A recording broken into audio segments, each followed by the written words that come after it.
Our next session is with FMC. They will be providing a panel discussion collaborating toward the advancement of agricultural sciences. Now, before I introduce our 4 panelists and get into those panel questions, they have provided us with a video to share a bit more about FMC and their unique industry. So we're going to take a minute to play that first, and then we'll get into introductions.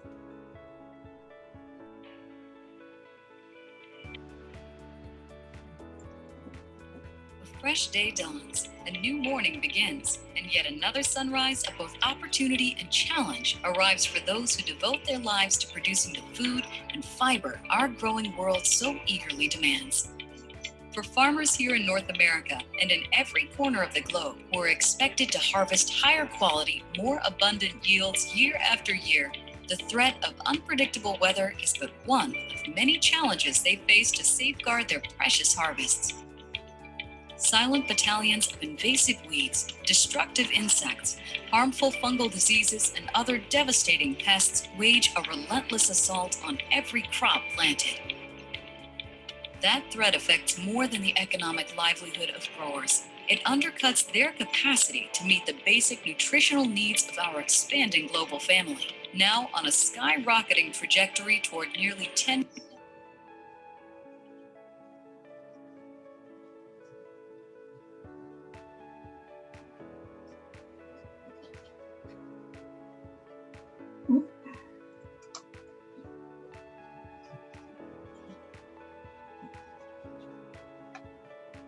Looks like we might be having some technical difficulty with that video. We will put it within the chat so that at your own convenience, you have the ability to watch that video and learn a bit more about FMC. But we'll go ahead and get right into it. We have 4 really unique panelists who all hold really different roles within FMC, and I'm really excited to introduce them and get right into our conversation. So Daniel, Karen, Mark, and Alan, welcome and thank you for joining us. We're so excited to have you and to learn a bit more about agricultural sciences in general. I think the best way to start us off would be a round of introductions, beginning with your background as far as education and how it led to your current role and job at FMC. So Mark, would you like to be the first one to start us off? Sure. So I've worked at FMC for almost 40 years, so that's a long time. And I started off in a technical role. So I worked in the laboratory for, 15 or more years. And then I took some management roles and some special assignments. And at one point, our company offered some training in project management. So I became a project manager. So for almost 15 years now, that's been my role. I'm project manager for new product development. And I really love the role a lot. I guess that's why I'm still here. Great. Well, appreciate that. And thank you for joining us. Daniel, would you care to go next? We can't hear you, Daniel. You might want to try muting and unmuting. Let's see if that works. Uh-oh. We're still not able to hear you, unfortunately. Let's see.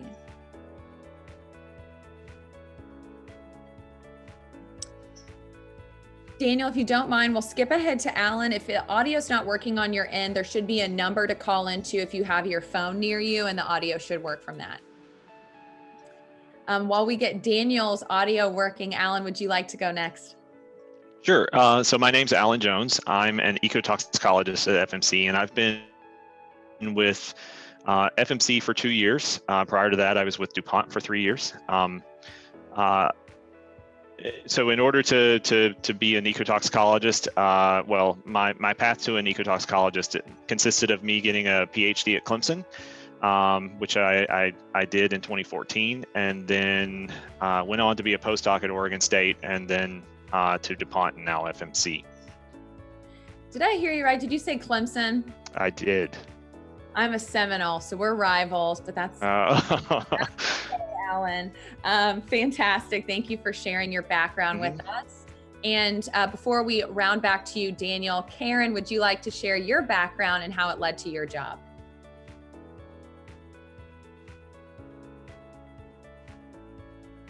Absolutely.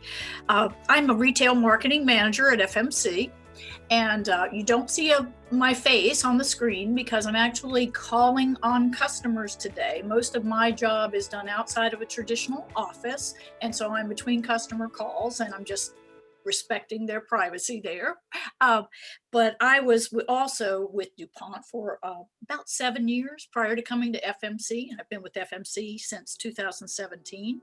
My educational background is I have a bachelor's of science degree in agronomy from Virginia Tech. And I grew up in a farming community, although not on a farm. And that's how I got interested in agriculture.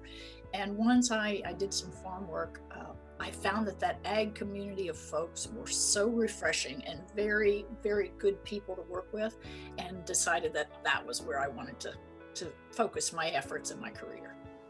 Fantastic.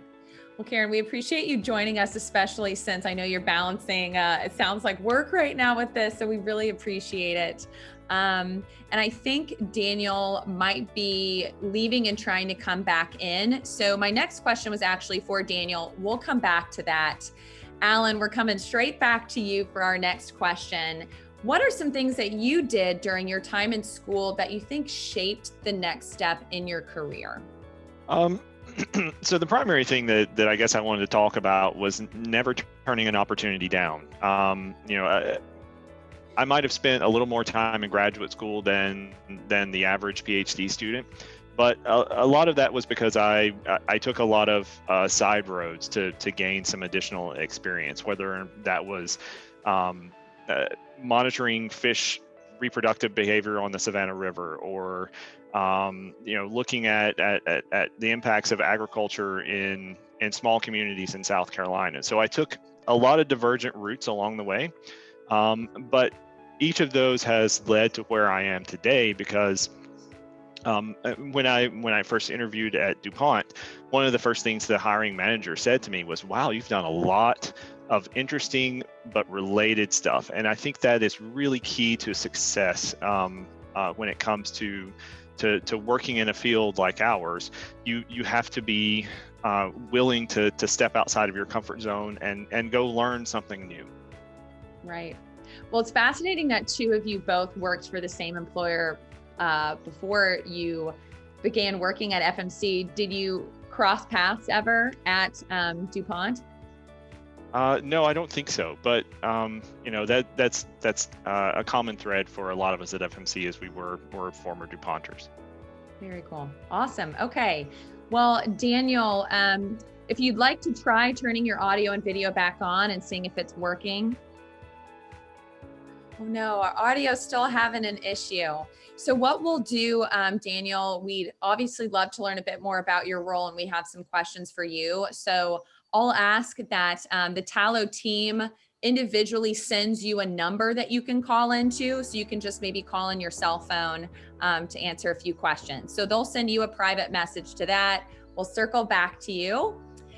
Next up, Karen, what are some opportunities that you recommend students should take advantage of while in school? Well, they've already started on the right foot just by attending this conference. It's a great way of reaching out. And so I'm kind of going to echo a little bit what Alan said, getting involved. That's number one. And there are so many different ways to get involved and different things to get involved in. You can certainly go through local opportunities. I recommend networking too, because you're in school. Those people in the education system really like working with students. They don't want to just look at you as a face sitting in a chair. They want to know who you are. Talk to them, ask them questions. They're a great resource, and they have a wealth of knowledge. So reach out to those at school, in the community, all the people that are around you. Don't just look for people like yourself.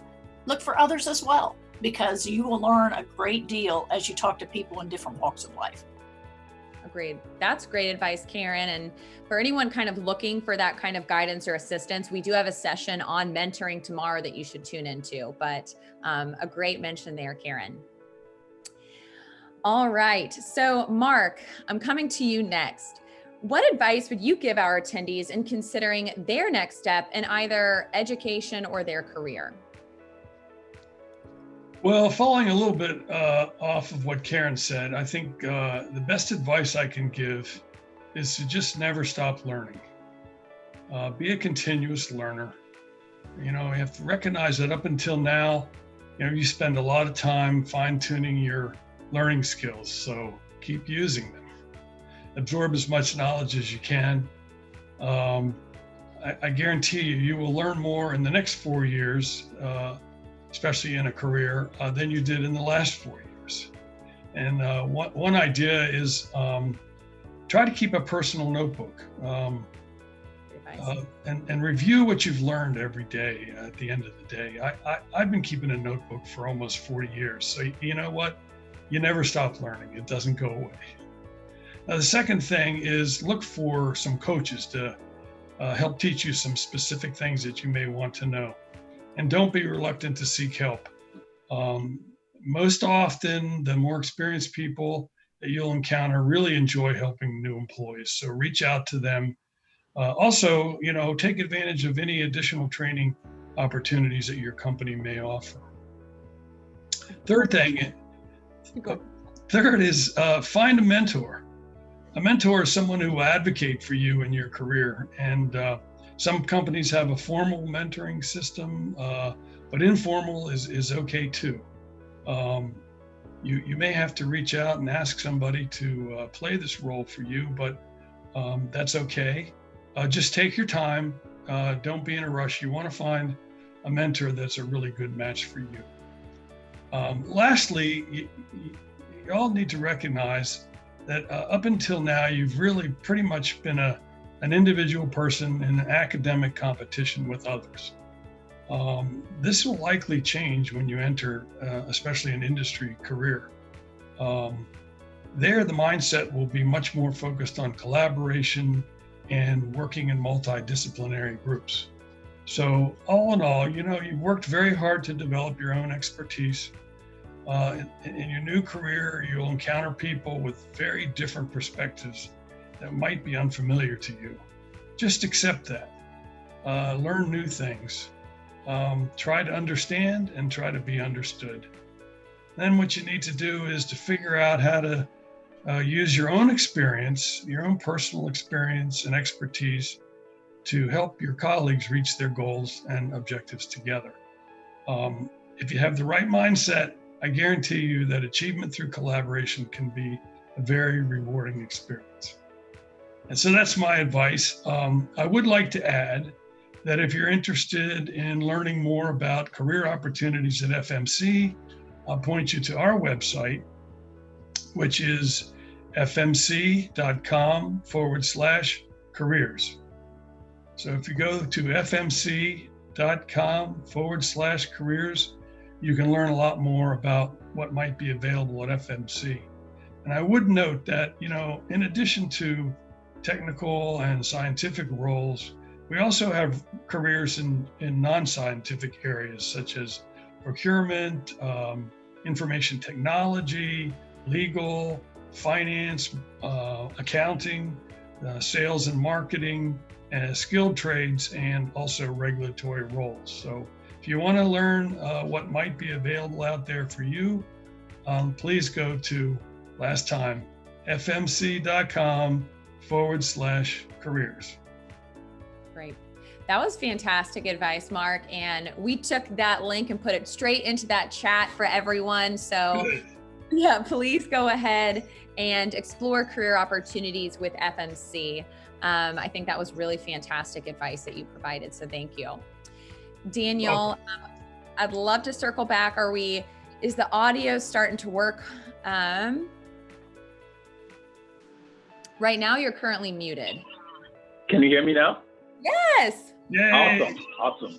Fantastic. Then I'm going to give you kind of a two-part question then to wrap up before we do Q&A. And I'm going to send some Q&A questions straight over your way, Daniel. But the question I'd love to ask you is, first and foremost, of course, introducing yourself, your educational background, and your role.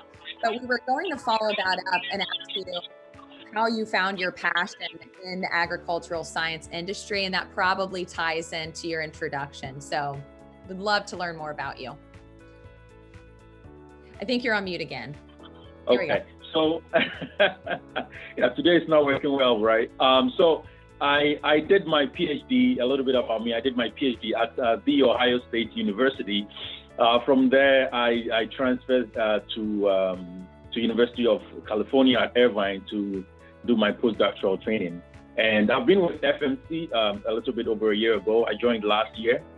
And so to answer the question, how I found my passion. So basically, I simply define passion as, something that I am really enthusiastic about and can't wait to go back to doing, right? And with that, there are 3 areas that I'm most passionate about that led me to FMC.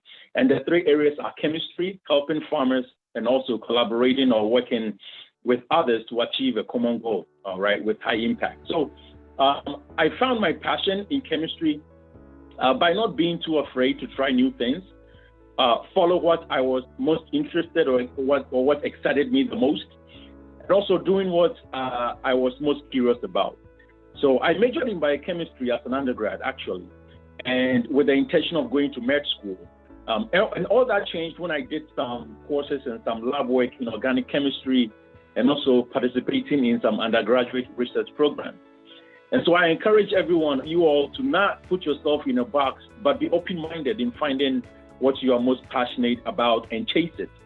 I have a passion in helping farmers because I come from a family of farmers myself, both on my mother's and my father's side. I sometimes went to the farm when I was in middle school back in Ghana. And I can tell you that farming requires a lot of hard work. It's really hard work. And to me, I am driven to helping farmers like my grandparents solve their day-to-day challenges. So in finding that, I will advise that in finding your passion, some of you may have to really look down within and see, determine what brings you joy and also a sense of accomplishment. And so one thing that you will realize in the industry quite quickly is that the complex scientific problems that we are trying to address every day cannot be solved without collaboration. And so it is very exciting to me to come to work every day and interact with people who are equally passionate about crop protection. And so in finding your passion, I would say surround yourself with the right group of people that will nurture that passion. And so I think that will be the little short answer I will have to that question there. Well, thank you for sharing that, Daniel. It sounds like agriculture as an industry is very personal to you, and that's a great reason to find your career path, of course. So I think we do have quite a few questions coming into the Q&A. So I'd love to start moving into that segment as we wrap up. I'm actually going to start us off because I have a question and I can't put it into the Q&A box. And thinking about the theme of this panel and the title, Collaborating Toward the Advancement of Agricultural Sciences, is there a specific advancement in recent times in regard to agricultural sciences that you are excited about, or FMC in particular?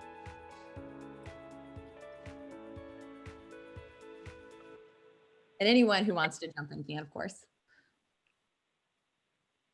I think I would say that something that's very exciting that the retail marketing team has been handed from R&D is we have a new fungicide coming into play that is going to revolutionize how fungicides are used. It's going to lessen the impact on the environment. It's going to be used in a totally new and different way, and it is going to be an absolute joy to launch. This is going to help us produce more on the acre, and so producing more food is, of course, one of our primary goals. Yes, ma'am. Well, thank you for sharing that, Karen. That definitely sounds like an exciting advancement. I won't be selfish and ask any more of my personal questions that I have. We'll move right into the ones that the attendees are submitting. So the first question is from a student asking, I'm a member of FFA, so Future Farmers of America. Do you look for students with FFA experience?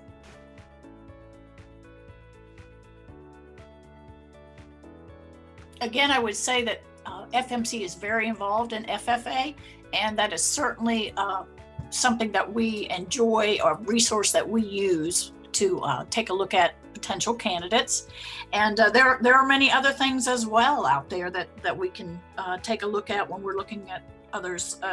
Anything in ag related, if you're going, to the university, I would like to say, don't forget that there are opportunities out there, whether it's with FMC or even just when you get a career or a job and you decide what you want to do and explore, then you can go. For example, one of the things FMC offers that I just learned about yesterday in preparation for this is that we have what is called a co-op program. So don't think that you have to have a lot of money to do an internship or to be in a camp or something of that nature. There are lots of ones that are not. And this particular one excited me because it allows you to shadow someone in a role that you're interested in and actually get hands-on experience. And guess what? You get paid. So there's another bonus on top of that. So make sure you explore all the opportunities. Great advice. Thank you for sharing that, Karen. I appreciate it. The next question I'm going to pose to you, Daniel, because I think you mentioned at one point that you have a PhD or are currently pursuing one. Do you need to have a PhD in order to do your job in your current role? In my current role, yes. But like Mark had initially mentioned, there are other roles that provided by FMC that you don't need a PhD for. In my current role, yes. And yes, I did obtain my PhD. I believe all of us did, those on the channel right now, at some point in our career. Fantastic. Okay. Thank you for sharing that with us. Our next question comes from Chris, and he asks, what tips do you have for high school students interested in networking agriculture professionals?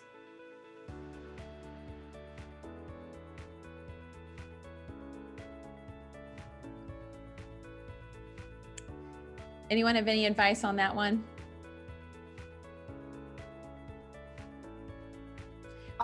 You could certainly reach out to, when you're thinking about ag careers, there are lots of places we can get information and network and build relationships. So perhaps learning about, I know, subscriptions that you can get involved in. Talk to your extension folks. There are university extension offices in every county. Reach out to them, find out what they're working on, what's going on in the industry right now. They can link you to other networks as well. And of course, reach out to companies like FMC.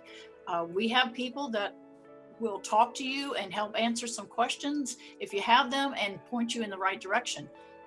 Lots of opportunities out there. Go online and explore internships, because that's a very easy way to see what's out there. You may have to fine tune it a little bit if you're only interested in agriculture, but there are so many out there. I found one very interesting the other day. I consider it local because I travel 5 states. I don't know if the audience will consider it local or not, but it's on the eastern shore of Virginia, about 2 hours south of Delaware. And it's with NASA. They have a week-long camp where they focus on engineering and science that has to do, of course, with launching rockets and things of that nature. And these are all very affordable opportunities. So I would just say go on the web and explore and see what you can find. Great. I appreciate you sharing that, Karen. We had a question come in that might be a good follow-up. Do you have any advice for someone who might be looking for a mentor to kind of help them guide towards this industry in particular? Do you have an agricultural class at your school? Certainly starting with that educator would be an excellent place. That's a great point. Or finding if there's an FFA chapter at your local school. I know I've been to a bunch of FFA conferences and they are the sharpest students. So it's a great organization to join if you have not already. So in closing, I think I'll ask one more question, and I want to pose it to everybody because it's a great question to use kind of in wrapping up. And that is, what is your favorite project or research that you've participated in? a few of the questions that have been popping in have been about what inspired you in particular. What's your favorite part about FMC? So in closing, if everyone doesn't mind sharing either what inspired you to join the FMC team or what you enjoy most or a specific project, I think that's a great way to close out this panel. So Mark, would you like to go first? I think you're on mute. Sure, that's great. I guess what I would say, what inspires me is the character of FMC itself. It's an excellent company. I think FMC truly believes that its employees are its most valuable resource. We have a tremendous inclusion and diversity program here at FMC, and everyone is encouraged to be seen and to be heard. And to be successful, we need everybody's input here, not just certain people's input. So that's one of the great things about FMC and why I enjoy working there. And the other thing I will say about my most favorite thing is currently in the role that I have, I'm able to work with people in many disciplines, literally hundreds, people in biology, people in marketing, regulatory sciences, manufacturing, legal. What else am I missing? But it's a very diverse group of people, all focused on trying to bring a new product to farmers to help them protect their crops. It's an exciting role. If you ever have an opportunity to do project management, you should think about that. Thank you, Mark. I appreciate it. All right, Alan, we'll go to you next. Sure. So, I'll echo what Mark said. I'm really excited to go to work every day for FMC. That they want you to be heard, and it makes you feel valuable and an equal part of the team, and that's really important. But so moving forward to my favorite research project, it didn't have anything to do with FMC, but a few years ago, during my postdoc work, I got to travel to the Gulf of Mexico to work on the BP oil spill, and so that was a really fun and interesting project that doesn't really relate to FMC as far as ecotoxicology goes. But it was interesting to see some of the long-term impacts and how the Gulf was recovering. Great. Okay. Thank you for sharing that, Alan. Daniel, we'll go to you next before wrapping up with Karen. Yes. I hope you can still hear me okay. So, I guess what inspires me, if you speak with everyone here at FMC, there's one thing that you will hear is the people. Right. And the people that I come to work to meet with every day, to interact with, they're very resourceful, very knowledgeable about what they do, and yet very open-minded. And like Alan said, makes you feel valuable, that your opinion is respected, and also we work as a team, not in competition with each other or anything like that. So that makes coming to work very exciting. And with the project that I'm working on, like I said, I've been around for a little bit over a year now. And so far, I'll say that everything I've been working on, I'm still excited about. So I will not be able to pinpoint to say exactly what I'm happy about more than the other. But I would say that so far, I'm enjoying my time here at FMC. It's exciting.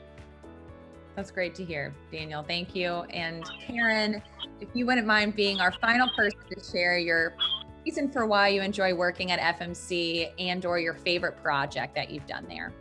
Okay, well, I certainly would enjoy an opportunity to do that. I would like to start out by saying I'm the different person on the panel. I am not a researcher. I have a bachelor's of science degree. I do not have a PhD.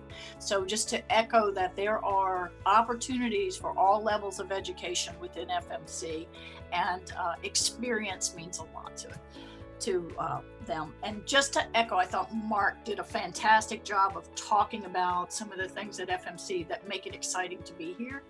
Their mantra, if you will, is see yourself, be yourself at FMC. And they certainly do enjoy hearing from every perspective out there. You're going to be asked to do so many things, not just what your current role is, but you'll have an opportunity to participate in any level, in any conversation that you want. They encourage that, and that's probably my favorite thing.